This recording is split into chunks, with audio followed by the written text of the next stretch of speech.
the rock of Europe.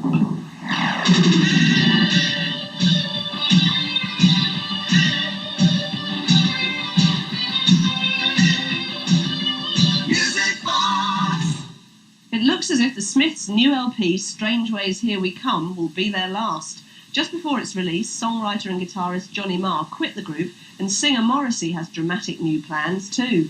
More of those later. First, here's Morrissey on how his attitude to the Smiths' career changed over the years.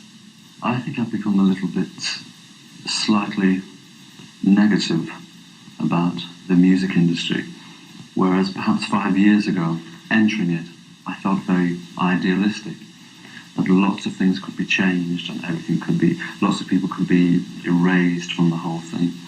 And it isn't necessarily true, really, I find. So I've become a little bit sceptical, even more so than usual. But you're doing interviews such as this, and you're changing record companies and things like that. I thought perhaps it worked the other way around, that you're becoming reconciled to having to do all those things. Not really. I still have faith in the records themselves. So there are really separate worlds within this great big balloon, really. But generally, and even with interviews, I don't really do that many. But I think occasionally some should be done, really. I don't think total silence is very useful. But generally, the whole rhythm of the music industry, I don't really tend to understand anymore.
Useful though. What about Prince and Michael Jackson and people like that? Well, I think they're really very special cases. I think they're very special cases. I think they can afford to be quite silent because they have such a tremendous publicity machine. But I find generally that if, for instance, if I don't do that many interviews, the Smiths practically have no public profile whatsoever, because we're very rarely on English television and we're very rarely on daytime radio. So therefore, if there aren't interviews, we tend to really not really be anywhere, which is... It might not be on the Prince or Michael Jackson scale of things, but you've been pretty well mythologised yourself, haven't you? Do you feel the need to dissipate that and actually be seen as a sort of smiling human being? I've never felt that need. Not really. I've never felt that need. I've never belonged to the throng of the club sect or whatever. And even though I've been in London for a long time, I've never really been a part of any great clannish group of either club people or music industry people. I've kept quite insular. Why? It just happened that way, really. It was quite necessary. It was quite a sense of protection, really, because I didn't want to lose the particular vision I had of what I felt I needed to do. And I think it's so easy to do that if you become like a very busy socialite and you're seen everywhere and you do everything and you know everybody. It distills something.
Just been played 3 songs that are going to be on your next LP. I wonder if you could talk to me a little bit about a couple of those.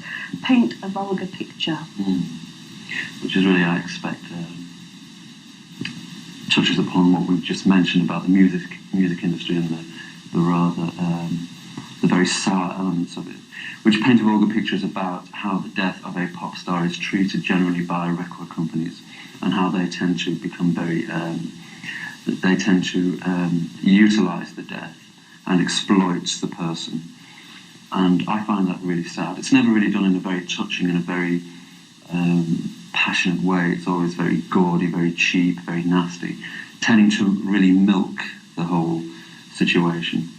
And also people, I think audiences generally tend to, when a person dies, it throws a different coloration on that person's career.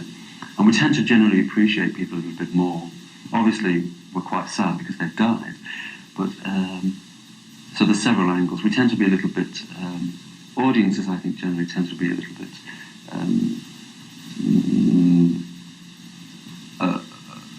applauding, a bit generous, and record companies I find tend to be a little bit vicious. Does this, or do the lyrics of the song apply to any particular hero of yours? Well, not really directly. There have been some. There have been people I have liked immensely who have died, such as Mark Bolan and others. But really, I think it's generally quite common. It's a very common occurrence that when somebody dies, there's this awful, nauseating scrambling to squeeze the legend, really. In the song, there's the memory of a fan. It's one encounter with that hero. Is that you? Yes, it is. Yes, it is. When I was much younger, I used to go to sound checks and hang around concert halls and try to meet people at middays, things like that. So yes, that memory is there for me, really. When I met certain people, it was very, very important to me. It was a lasting memory.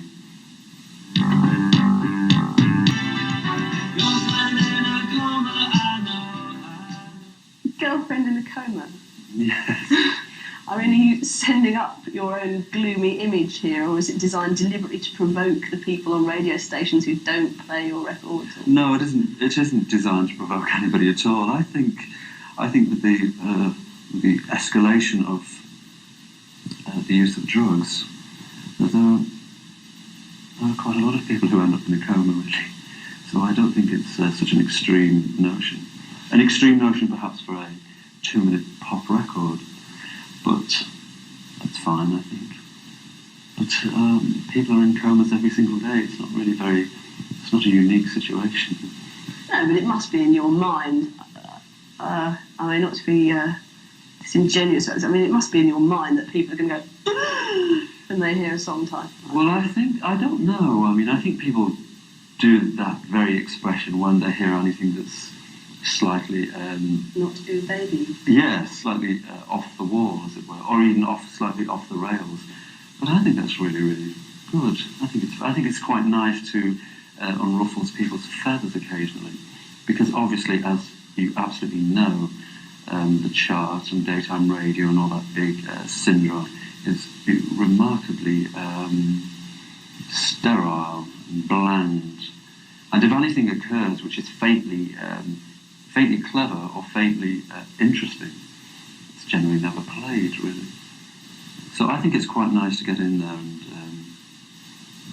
do something slightly provocative. I don't mean provocative in a nasty, overtly nauseating way. I think provocative in a genuinely useful way.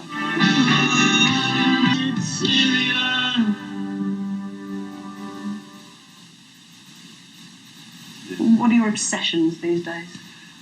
Well, unfortunately, I think they're as they always were, which is just books, records, films, all the things that I was very passionate about a decade ago are still quite strong, which is something that's quite surprised me, I expect, but I still get very obsessive about. I'm still quite principally a fan. So you spend all your time when you're not working, what, going to see films, sitting at home reading books? Yes, I do. I don't go to see films. I watch them at home. I don't go out. Why not? Is it a pain in the neck being recognised and things like that? Well, I wouldn't say pain in the neck. It's sometimes quite difficult. I tend to be recognised more than I actually expect to be recognised. I often don't really feel like a huge media face that one would instantly recognise, but I'm constantly recognised wherever I go, even by middle-aged taxi drivers, which certainly surprises me, because obviously I'm not on that. I'm not, for instance, a Boy George figure, whom everyone knows, regardless of whether one is interested in pop music or not. But I do get surprised at the number of times that I'm stopped, which is quite constantly. How do you react? It's confusing because it really depends how one is approached. And if one is approached very nervously, then I tend to be nervous. And if people tend to be aggressive, then I tend to be aggressive. So it's something that really I just pick up from the person who approaches me. Would you rather they didn't do it at all? Well, no. Not to be horrible or dismissive of your fans, but would you rather not deal with it? Well, it's generally quite a clumsy thing. It's very clumsy, and that's quite painful sometimes. But I wouldn't say that I would rather it not happen. Well, no, of course not, because you did it yourself, didn't you? Well, of course, yes, I did. But I don't think that. I wish there was a very easy way to deal with it, but there isn't really.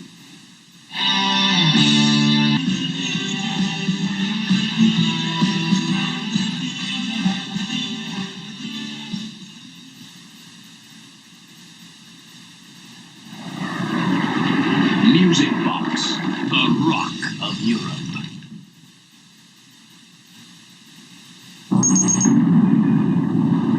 Music Box, the rock of Europe. Are you interested in any causes that might require you to, make a stand in public as a pop star? I don't know, anti-nukes, party politics, things like that. I mean, apart from the vegetarian thing, which is well known. Right, but it's, to me, the most important. So that's really the only thing that I feel extremely, extremely guilty and embarrassed at the fact that I don't go out every day and take part in some extraneous activity or quite violent and strong activity. Not like belonging to the Animal Liberation Front or something like that. Yes, exactly. I do feel extremely guilty. But otherwise, I don't really think there's anything that I particularly feel terribly moved about. The nuclear situation is just, the anti-nuclear situation rather, is just so awful and so beyond people's control that there's not really a great deal that people can do. Oh, surely popular opinion has some bearing on these things. Well, apparently not. It doesn't seem to. And people generally protest and receive no media coverage whatsoever. So, I don't know. I think rather than a peaceful protest, it will take something very violent and very strong in order to state people's rejection of nuclear weapons. I think there's no point. I mean, peaceful protest, there's just no point. There's no point giving speeches or even marching, things like that. It's nebulous now. Stronger action is needed, I think. You feel the same way about South Africa and things like that? Is that something where world opinion can make a difference? Well, I don't really have an answer for that. I'm very confused about that. Next question.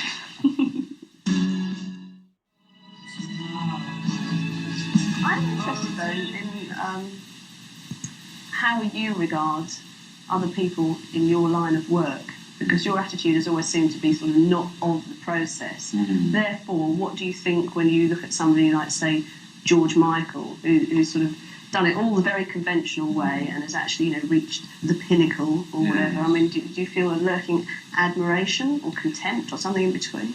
Well, it's quite difficult because I don't really meet that many pop stars, but when I do, I generally find that they're very nice. And even though I could be very overtly critical about what they do and why they do it, I expect that, and I feel that people just simply do what they can, and they do it in the way that in the only way that they can, and everybody has their own different rules, really.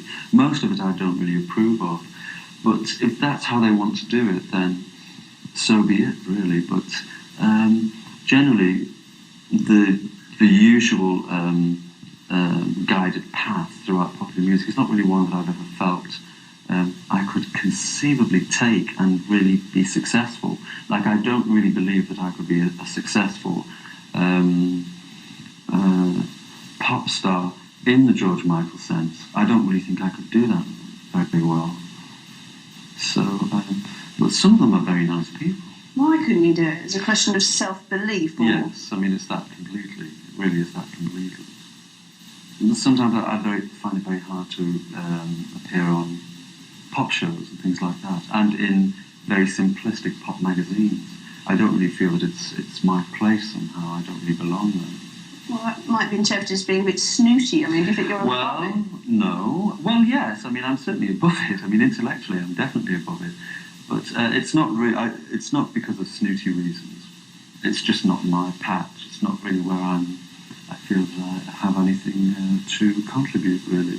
Do you get self-conscious about things like that? Well, extremely self-conscious, yes. I mean, when I've been on television and I look awful and I see it later, it haunts me for months and months and months. So do you ever, in the course of your work, because, I mean, you do some of these TV things and stuff like that, as you say, you do run into other musicians. I mean, can you think of an instance of anybody you've ever run across who you actually thought, this is somebody I might have something in common with and I would like to get to know? Well, I'm very good friends with Pete Burns, and I'm good friends with Lloyd Cole. So they're two people, I think, who are obviously quite extreme characters. There's not really anybody else, I don't think. There are certain people I know, and it's been quite nice, and we've exchanged letters occasionally, but I don't see them religiously, day in, day out. But Pete Burns I see quite a lot. About your life at home. What's your home like? I have a flat in Chelsea which is very dark. It's in quite a big old Victorian house, and the flat is at the back and it's very dark and it has no natural daylight. So I Is that why you chose it? Yes, I mean that was the deciding factor. That swayed me completely. So it's very closed. It's very away from the world. Nobody can get to me, and if there was a fire, I would probably die. So it's a very insular little private borough, really. That's how I live. I suppose you live in a modern masonette, do you? Pretty much like that, yes. Is it full of knickknacks and souvenirs and pictures and things? It's full of books, yes, and pictures and records, things like that. Typical things and old furniture. It's a very musty place. I'd heard that one of your former abodes was decorated with lots of framed photos of yourself and of James Dean. Yes. Have you taken them with you? Mm-hmm. What? Have you taken them with you? Are they all in this? Oh, yes, and I have even more now, yes. So they're all around the walls, which is a pleasant sight. You still maintain your interest in him? Yes, it's waned a bit, it's wilted a little bit, but it's still there, definitely. I still collect things when I see them, quite rare books and so on. As what? As an icon or something? Were you interested in the man and what he was like? I think I was slightly more interested in him as a symbolist rather than as an actor. I quite liked the films, but I was never dramatically obsessive about the plots. But I think as a symbolist, James Dean, I find very, very interesting thing, very interesting subject. Did you have some sort of game plan worked out when you started being in a group of, the process? I mean, did you take it on quite on that sort of level rather than just being in a group and getting on down? Was it all worked out about image? Yeah, well, yes, it was. I mean, it was never principally designed for, if you like, fun or recreation. It did have a very critical, planned edge to it. It was very important that certain things happened in the way that they did, and certain things unravelled themselves in a very particular way. It wasn't just a matter of, as I say, fun or things like that. Heaven forbid. Well, so to what extent do you exaggerate yourself then? Well, none extent whatsoever. It tends to happen. I think it tends to happen with a lot of people. I think if you meet a lot of people who make records, they're really quite uncomplicated souls. So I think generally certain things about me tend to expand beyond human proportion and get slightly overblown. But it's not really something I engineer.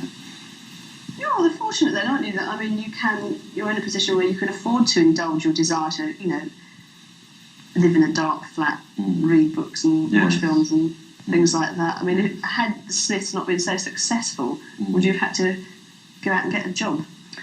Well, obviously, previously to the Smiths, I was in the situation where I would have to work if I wanted to survive in a faintly acceptable way, but I didn't work. I didn't work for years and years and years. So I never really felt that I could work, which might sound quite silly, but I never felt that I could really take a job. I blatantly refused to work and just to do somebody else's chores, because that's the way I saw it. I saw it as something that was nothing to do with me. It was just merely doing some other individual's work, and I couldn't really come to terms with that. So I did live in a very semi-poverty state, but it seemed to be the only way that I could really survive, because I couldn't even take a job for now, temporarily, because I find that so many people are in jobs that they had taken temporarily and they're now, in their late 70s and they're still in that job. So I couldn't really do that. I couldn't go out and do anything.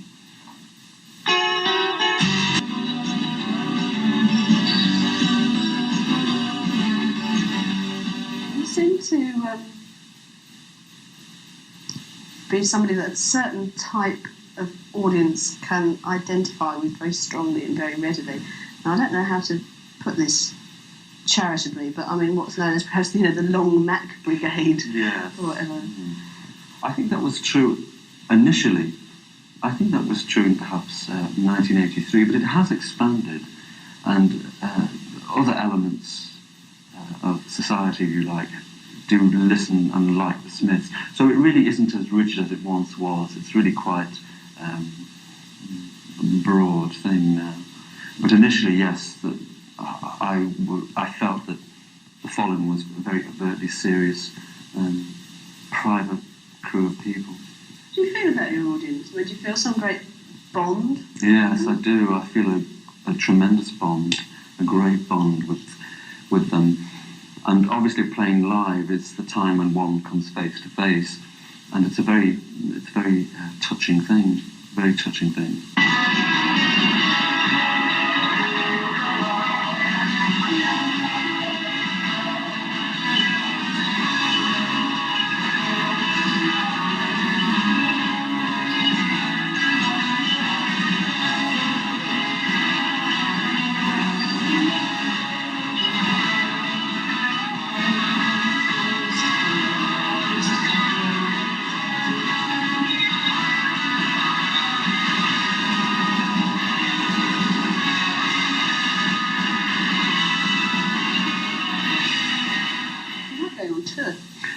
No, I don't like touring.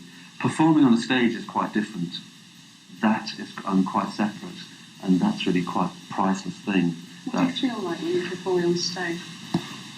Don't you have that self-consciousness then? No, I just have self-consciousness when I come off stage. But when I'm on stage, I don't. Something happens to me, and I don't really feel self-conscious at all. It seems a very natural thing to be there and to sing and to be adored. Well, no, I'd never say that. I don't really feel that's why I'm there. But it is really like communication. It's reaching out to people and having them reach to you and so on. But I don't like the process of touring, of being, shuttled about and thrown about and having to find food and scavenge and things like that. Especially hotels don't really cater for people who don't eat animals, and so that's always a very big problem. So that aspect of it I really hate. And obviously one has to be really early and you have to travel dramatic distances, and by the time you get to the venue you just look old and horrible and your voice is gone. But nonetheless, the spiritual thing of being on a stage and seeing people and so on is quite uplifting.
The state of the Smiths at the moment. The state of the Smiths, in what sense? What, as individuals or as... Well, no, as a collective, really, I suppose. Really? I mean, is it you and the band? There appears to be no, it isn't. A distinct difference. No, it isn't. I think things have always been the same, really, in the sense that I have quite largely always done interviews. And for some reason, I was always the person who was pictured in magazines, etc. I think that happens quite a lot, though, that the person who sings is the person who is photographed and so on. So, no, it's really as it ever was, which is a very collective thing, and a very strong collective thing. It has to be that way, otherwise I don't really believe the records would be quite so solid and quite so compact.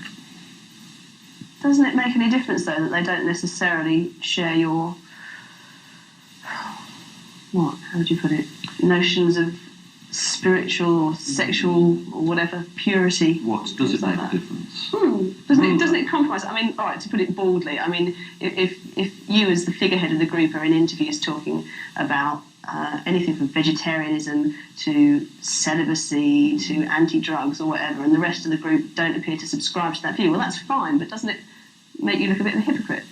Well, not really, because quite generally people ask me my personal viewpoint, and I really have to answer that, obviously in a personal way, and I want to. They are all vegetarian, but I've never felt hypocritical in the least. I've never felt that I've given an answer that will simply make everybody happy. I've always given answers that are absolutely truthful and are absolutely mine. I don't feel that I speak for... I must condense my viewpoint into one that will just keep everybody quite contented. Are you really chummy with the rest of the group? I mean, do you hang around together outside of work? Or do you have other friends that you socialise with? The Smiths never socialised at all. We're very quite quiet people in the sense that we're generally in our homes every night. So I don't socialise with anybody really. So we don't get together every night. You must have friends. Well, I have one or two that I see in occasionally, perhaps once a week.